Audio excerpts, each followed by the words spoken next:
Doctor Sarwar sir শুধু cancer নয়, তিনি জটিল রোগের সফল চিকিৎসক। Kidney failure, liver disease, tumour, gallstone, thalassaemia, diabetes, তার উন্নত হোমিও চিকিৎসায় আল্লাহর রহমতে হাজারো রোগী সুস্থ হয়েছেন। প্রচলিত পদ্ধতিতে যেখানে শরীর দুর্বল হয়ে যায়, ডক্টর সারোয়ার স্যারের হোমিও পদ্ধতিতে রোগ প্রতিরোধ ক্ষমতা বাড়িয়ে ক্যান্সারকে মূল থেকে নির্মূল করে। সুতরাং সিরিয়াল দেওয়ার জন্য আজই যোগাযোগ করুন নিচে দেওয়া নাম্বারে।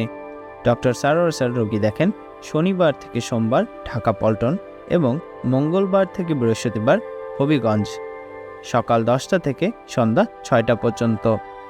সুতরাং ক্যান্সার হলে অ্যান্সার নেই, এই কথার ভিত্তি নেই। সবাই ভালো থাকবেন। আল্লাহ হাফেজ।